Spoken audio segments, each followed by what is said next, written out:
নমস্কার বন্ধুরা, মায়ের হেসেলে সবাইকে স্বাগত। আজকে আমাদের রেসিপি আম পান্না। এই গরমে ঠান্ডা ঠান্ডা শরবত খেতে কিন্তু আমরা সকলেই পছন্দ করি। বাড়িতে থাকা কিছু সামান্য উপকরণ আর আম দিয়েই কিন্তু আপনারা সহজে এটাকে তৈরি করে নিতে পারবেন। বাইরে থেকে আর কিনে খেতে হবে না। এটা কিন্তু বোতলে ভরে আপনারা রেখে দিতে পারবেন। পুরো গরমটাই কিন্তু এই আম পান্নাটা দিয়ে আপনারা নিজেরাও খেতে পারবেন কিংবা বাড়িতে গেস্ট আসলেও সার্ভ করতে পারবেন। তা চলুন শুরু করা যাক। আমাদের আম পান্না বানাতে কী লাগছে আমরা দেখে নিই। কাঁচা আম, পুদিনা পাতা, ভাজা জিরের গুঁড়ো, বিট নুন, রেগুলার নুন, মিছরি আর নিয়েছি আমি ফুড কালার। এই সামান্য উপকরণ দিয়ে আমরা আম পান্নাটা তৈরি করে নিতে পারবো। দেখুন আমি এখানে দুটো আম নিয়েছি। আমটা নিয়ে আমের এই পেছনের দিকের অংশটা আমি ছুরি দিয়ে কেটে বাদ দিয়ে দেবো। আমি এখানে দুটো আম দিয়েই আপনাদের সঙ্গে রেসিপিটা শেয়ার করলাম। যতটুকু পরিমাণে আপনারা বানাবেন সেই অনুযায়ী আপনারা আমটাকে নিয়ে নেবেন। আমটাকে আমি ধুয়ে পরিষ্কার করে নিলাম। এদিকে গ্যাসে আমি একটা বাসন অনেকটা পরিমাণে জল বসিয়ে দিয়েছি। জল বসিয়ে দিয়ে ঢাকা দিয়ে আমি এটাকে মিনিমাম 20 থেকে 25 মিনিট মিডিয়াম টু হাই ফ্লেমে আমি আমটাকে সেদ্ধ করে নেব। আপনারা চাইলে কুকারেও কিন্তু আমটাকে সেদ্ধ করে নিতে পারেন। এই সময় আমি পুদিনা পাতাটাকেও ছাড়িয়ে নিচ্ছি। পুদিনা পাতার আমি ডাঁটটা ব্যবহার করব না, শুধু পাতাগুলোকেই ব্যবহার করব।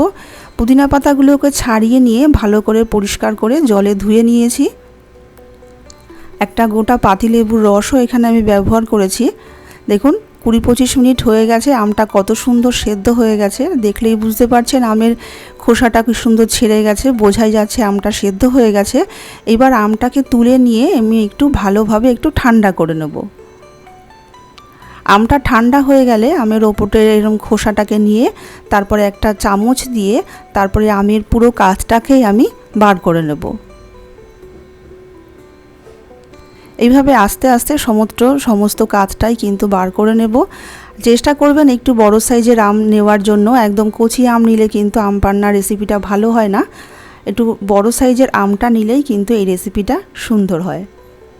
দেখুন আঁটি থেকেও আমি কাঁচটাকে বার করে নিলাম। বার করে নিয়ে এবার আঁটিটাকে আমি ফেলে দেব।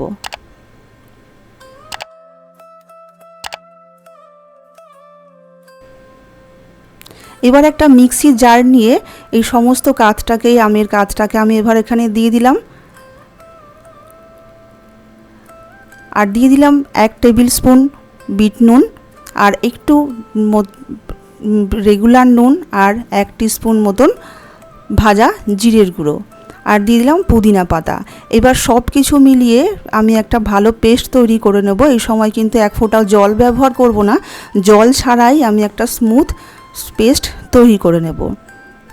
এবার এই পেস্টটাকে আমি একটা ছাঁকনি দিয়ে ভালো মতন ছেঁকে নেব, যেন এর মধ্যে কোনো পাতার টুকরো বা আমের কোনো দানা ভাব না থাকে। সুন্দরভাবে এটা স্মুথভাবে একটু ছেঁকে নেব। আমি ছেঁকে নেওয়া হয়ে গেছে। দেখুন কত স্মুথ আমার পেস্টটা তৈরি হয়ে গেছে। এবার গ্যাসে একটা কড়াই বসিয়ে দিয়ে আমি 1.5 বাটি মতন জল দিয়ে দিলাম আর 1 বাটি মিছরি ব্যবহার করলাম। 1 বাটি মিছরির জন্য আমি 1.5 বাটি জল ব্যবহার করলাম।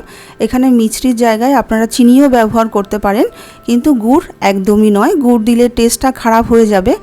এবার মিডিয়াম টু লোতে রেখে মিছরিটাকে আমি ভালো মতন গলিয়ে নেব। কোনো 1 তার বা 2 তারের দরকার নেই, মিছরিটা ভালো মতন গলে গেলেই হবে। তারপরে আমি আমের আর পুদিনা পাতার পেস্টটাকে এর মধ্যে দিয়ে দেব। দিয়ে ভালো করে এটাকে নাড়িয়ে নেব। মিডিয়াম টু লোতেই থাকবে গ্যাসটা কিন্তু আমি বাড়াবো না। এবার আস্তে আস্তে মেশাতে 5 থেকে 7 মিনিটের মধ্যে সুন্দর একটা এর মধ্যে কিন্তু পুরো রসের সাথে আর আম পান্নাটার সাথে এইটার আমের পেস্টের সঙ্গে সুন্দর একটা মিশে যাবে। তারপরে দেখুন আর একটু দেখতে সুন্দর লাগার জন্য আমি এখানে একটু ফুড কালার দিলাম, যেন বাইরের যেরকম আমরা কিনে খাই আম পান্না সেরকম দেখতে হয়। এটা সম্পূর্ণ অপশনাল, না চাইলে নাও দিতে পারেন। ফুড কালারটাকে দিয়েও সুন্দরভাবে আমি মিশিয়ে নিলাম। তারপরে এখানে 2 চামচ পাতিলেবুর রস এখানে দিয়ে দিলাম। পাতিলেবুর রসের জায়গায় আপনারা ভিনিগারও এখানে ব্যবহার করতে পারেন। পাতিলেবুর রসটা দিলাম ওই কারণেই যেন ফ্রিজে আমরা অনেক দিন পর্যন্ত সংরক্ষণ করে রাখতে পারি। এটা রসটা না দিলে কিন্তু থাকবে না। এবার এটাকে কড়াই থেকে নামিয়ে নিয়ে ঠান্ডা করে নিলাম। ঠান্ডা করে নিয়ে আমি এটাকে সার্ভ করব। আমি গ্লাসে আইস কিউব দিয়ে দিলাম। আইস কিউব দিয়ে তারপরে আমি এখানে একটা গ্লাসের জন্য 3 থেকে 4 টেবিল চামচ আম পান্না এখানে দিয়ে দেব।